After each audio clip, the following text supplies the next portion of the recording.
រៀបសួរលោកឪពុកអ្នកម្ដាយទាំងអស់គ្នាថ្ងៃនេះខ្ញុំមកបង្ហាញតកតងនឹងការរៀននៅក្នុងកម្មវិធី PLP និងឆ្លើយតបទៅនឹង comment មួយសួរថាលោកគ្រូតើថ្នាក់ទី4និងថ្នាក់ទី5និងថ្នាក់ទី6មានការប្រឡងតេស្តក្នុងកម្មវិធី PLP ដែរឬទេអញ្ចឹងដើម្បីឲ្យជាច្បាស់ថាតើថ្នាក់ទី4និងថ្នាក់ទី5ថ្នាក់ទី6មានការប្រឡងក្នុងកម្មវិធី PLP ដែរឬទេអញ្ចឹងខ្ញុំនឹងបង្ហាញអញ្ចឹងដើម្បីចូលទៅដល់ការប្រឡងយើងមើលសញ្ញាត្រេ3យើងចុចកន្លែងសញ្ញាត្រេ3នេះទាំងអស់គ្នាដើម្បីទៅមើលការប្រឡងណាអញ្ចឹងចុចត្រេ3បន្ទាប់មកទៀតយើងចុចពាក្យប្រឡងបាទចុចពាក្យប្រឡងបន្ទាប់មកទៀតយើងជ្រើសរើសមុខវិជ្ជាអញ្ចឹងដំបូងនេះខ្ញុំជ្រើសរើសមុខវិជ្ជាគណិតវិទ្យាតើមុខវិជ្ជាគណិតវិទ្យាមានការប្រឡងគ្រប់កម្រិតថ្នាក់ដែរឬទេ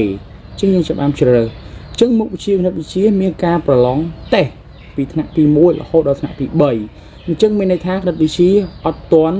ធ្វើការបច្ចុប្បន្នភាពក្នុងកម្មវិធី PLP ពីតេស្តថ្នាក់ទី1រហូតដល់ថ្នាក់ទី6ទេអញ្ចឹងគេបានធ្វើបច្ចុប្បន្នភាពត្រឹមពីថ្នាក់ទី1ដល់ថ្នាក់ទី3តែប៉ុណ្ណោះអញ្ចឹងយើងចូលមើលទាំងអស់គ្នាណានេះតេស្តថ្នាក់ទី1បាទអញ្ចឹងយើងមើលតេស្តថ្នាក់ទី3គណិតវិទ្យាបាទមាន3មេរៀនអញ្ចឹងខ្ញុំត្រឡប់ទៅមើលមុខវិជ្ជាមួយទៀត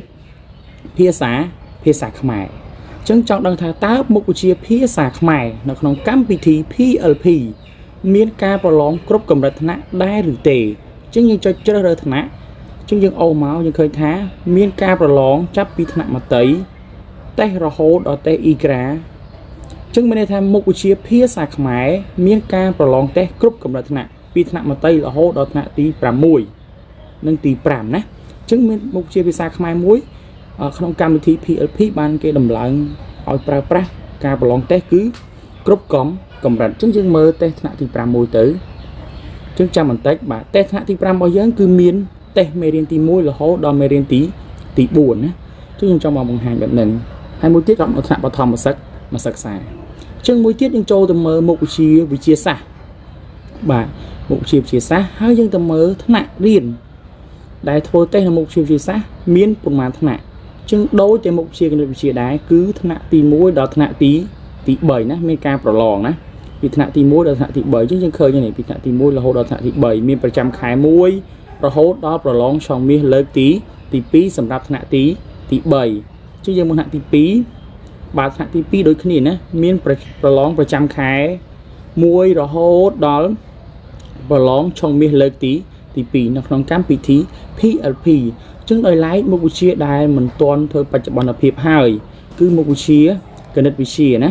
ដែលមានការប្រឡងតេស្តតែថ្នាក់ទី1ដល់ថ្នាក់ទី3តែប៉ុណ្ណោះ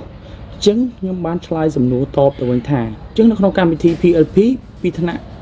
ទី4ទី5និងទី6គឺមានប្រឡងតេស្តនៅមុខវិជ្ជាភាសាខ្មែរចំណែកឯគណិតវិទ្យាសាស្ត្រហើយគណិតវិទ្យានិងវិទ្យាសាស្ត្រគឺយើងមានការប្រឡងតេស្តតែត្រឹមថ្នាក់ទី1ដល់ថ្នាក់ទី3ចំណែកឯសិក្សាសង្គមក៏មិនទាន់ឃើញដែរអញ្ចឹងហើយជាបន្តិចទៀតក្នុងកម្មវិធី PLP គេនឹងធ្វើបច្ចុប្បន្នភាពឲ្យគ្រប់ទាំងអស់ណាគ្រប់មុខវិជ្ជាមានភាសាខ្មែរគណិតវិទ្យាសាស្ត្រនិងសិក្សាសង្គមអញ្ចឹងនៅពេលបច្ចុប្បន្ននេះកម្មវិធី PLP មានការប្រឡង3មុខវិជ្ជាគណិតវិទ្យាសាស្ត្រនិងភាសាខ្មែរចំពោះគណិតវិទ្យាគឺមានការប្រឡងតេស្តពីថ្នាក់ទី1ដល់ថ្នាក់ទី3ចំពោះភាសាខ្មែរមានការប្រឡងតេស្តពីថ្នាក់ទីមត្តេយ្យរហូតដល់តេស្តអ៊ីក្រាដល់តេស្តបញ្ចប់ថ្នាក់បឋមហើយចំពោះមុខវិជ្ជាវិទ្យាសាស្ត្រក៏ដូចជាគណិតដែរគឺយើងមានការប្រឡងតេស្តពីថ្នាក់ទី1ដល់ថ្នាក់ទី3អញ្ចឹងវីដេអូហ្នឹងមានតែប៉ុណ្្នឹងទេអញ្ចឹងនេះគឺជាការឆ្លើយតប comment ទៅក្នុងវីដេអូមុនរបស់ខ្ញុំអញ្ចឹងខ្ញុំចង់តែប៉ុណ្្នឹងទេបាទសូមអរគុណច្រើនចំពោះការស្រឡាញ់ចូលចិត្តនិងការជួយ share វីដេអូខ្ញុំរហូតមកអញ្ចឹងសូមជូនពរឲ្យលោកឪពុកអ្នកម្ដាយលោកគ្រូអ្នកគ្រូសិស្សនិស្សិតទាំងអស់មានសុខភាពល្អទាំងអស់គ្នាបាទសូមអរគុណ